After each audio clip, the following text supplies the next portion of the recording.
মাধ্যম আর অমাধ্যমের পার্থক্য।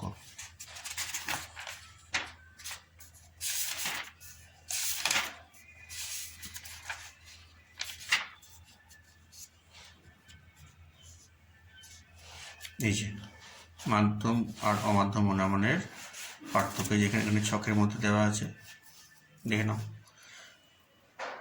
যে অবরোহ, প্রথমে সংজ্ঞাটা বলছি, যে অবরোহ অনুমানের সিদ্ধান্তটি একটিমাত্র হেতুবাক্য বা আশ্রয়বাক্য থেকে অনিবার্য নিশ্চিত হয় তাকে অমাধ্যম অনুমান বলে। আর যে অবরোহ অনুমানের সিদ্ধান্তটি একাধিক হেতুবাক্য বা আশ্রয়বাক্য থেকে অনিবার্যভাবে নিশ্চিত হয় তাকে মাধ্যম অনুমান বলে। এটা উদাহরণ দিয়েছে। অমাধ্যমের সকল মানুষের মানুষই, অতএব কোনো কোনো মানুষের প্রাণী হয় মানুষ। এখানে উদাহরণ দেখো, সকল মানুষ হয় বুদ্ধিমান, সকল ভারতীয় হয় মানুষ, অতএব সকল ভারতীয় হয় বুদ্ধিমান। এটা অমাধ্যম। একটি আশ্রয়বাক্য থেকে সিদ্ধান্ত। এখানে দেখো এক বা একাধিক, একাধিক, এক নয়, একাধিক হেতুবাক্য বা আশ্রয়বাক্য থেকে সিদ্ধান্ত নিশ্চিত হচ্ছে। আরও আমাদের পয়েন্ট আছে, বেশি বলা দরকার নেই, খুবই সংক্ষিপ্তভাবে এগুলো আছে, কম নাম্বারের।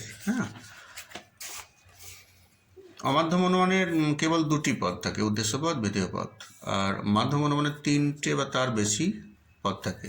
এরকম অমাধ্যম অনুমান কেবল দুটি বচন দিয়ে গঠিত, আর মাধ্যম অনুমান দুইয়ের অধিক বচন দিয়ে গঠিত। অমাধ্যম অনুমান কেবল দুটি নিরপেক্ষ বচন দিয়ে গঠিত হয়, আর মাধ্যম অনুমান নিরপেক্ষ বা সাপেক্ষ অথবা নিরপেক্ষ ও সাপেক্ষ উভয় বচন দিয়েই গঠিত হয়। অমাধ্যম অনুমানের সিদ্ধান্তটি একটি হেতুবাক্য থেকে অনিবার্যভাবে নিশ্চিত হয়।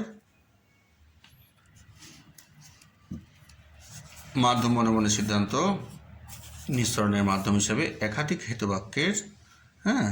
হেতুবাক্যের প্রয়োজন হয়। এইটুকু বললেই আমাদের মোটামুটি হবে।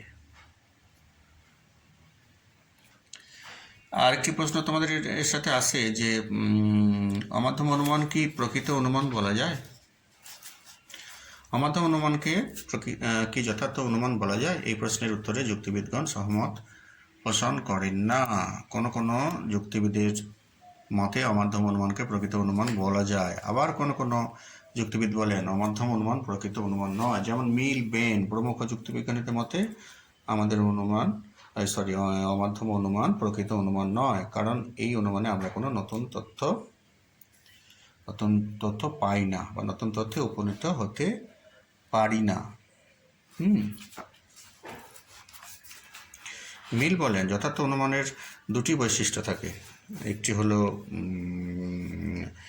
জ্ঞাত সত্য থেকে অজ্ঞাত সত্য উপনীত হওয়া, অপরটি হলো সিদ্ধান্তে উপনীত হয়ে নতুন কোনো তথ্য বা জ্ঞান অর্জন করা। যেমন সকল মানুষ হয় চিন্তাশীল প্রাণী, কোনো কোনো চিন্তাশীল প্রাণী হয় মানুষ। মিল বলেন এই আবর্তনের ক্ষেত্রে আমরা নতুন কোনো তথ্য লাভ করি না। এক্ষেত্রে আশ্রয়বাক্যে যা আছে সিদ্ধান্তে কেবলমাত্র তারই পুনরাবৃত্তি হয়। মিলের ভাষায় there is in the conclusion no new truth, nothing but what was already asserted in the premises.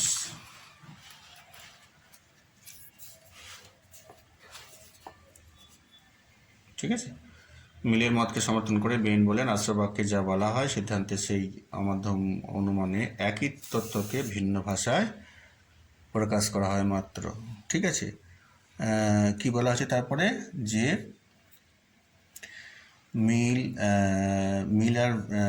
মিল আর বেনের মতে অমাধ্যম অনুমানকে প্রকৃত অনুমান বলা যায় না, কিন্তু মিল ও বেনের অভিমত পুরোপুরি সমর্থন করা যায় না। অমাধ্যম অনুমানে সিদ্ধান্তটি হেতুবাক্যের পুনরাবৃত্তি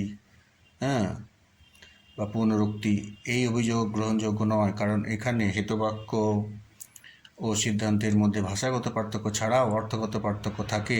যেমন প্রদত্ত দৃষ্টান্তে আশ্রয়বাক্যে আমরা সকল মানুষকে চিন্তাশীল বলে জানি, আবার সিদ্ধান্তে কিছু চিন্তাশীল প্রাণীকে মানুষ বলে জেনে থাকি। অর্থাৎ হেতুবাক্যে যা প্রচ্ছন্নরূপে থাকে সিদ্ধান্তে তাকেই স্পষ্টরূপে প্রতিপাদন করা হয়। কাজেই একথা বলা যায় না যে অমাধ্যম অনুমানের সিদ্ধান্তে কোনোরূপ নতুন তথ্য বা অভিনবত্ব নেই। ঠিক আছে, তারপর দেখো মিল ও বেনের অভিযোগের উত্তরে ওয়েলটন বলেন যে অমাধ্যম অনুমান আশ্রয়বাক্য থেকে সিদ্ধান্তে উপনীত হওয়ার পথ সংকীর্ণ হলেও একে পথ বলে অস্বীকার করার পেছনে কোনো যুক্তি নেই। ঠিক আছে, এই দৃষ্টিকোণ থেকে অমাধ্যম অনুমানকে যথার্থ অনুমান বলে স্বীকার করা যায়। বস্তুত অমাধ্যম অনুমানের প্রধান কাজ হলো আশ্রয়বাক্যের মধ্যে যে সিদ্ধান্ত প্রচ্ছন্ন অবস্থায় থাকে তাকে পূর্ণভাবে প্রকাশ করা। এই দৃষ্টিকোণ থেকে অমাধ্যম অনুমানকে যথার্থ অনুমান বলে স্বীকার করা যায়। এইটুকু হলো। ঠিক আছে, বেশ, রাখছি। ভালো থাকবে সবাই।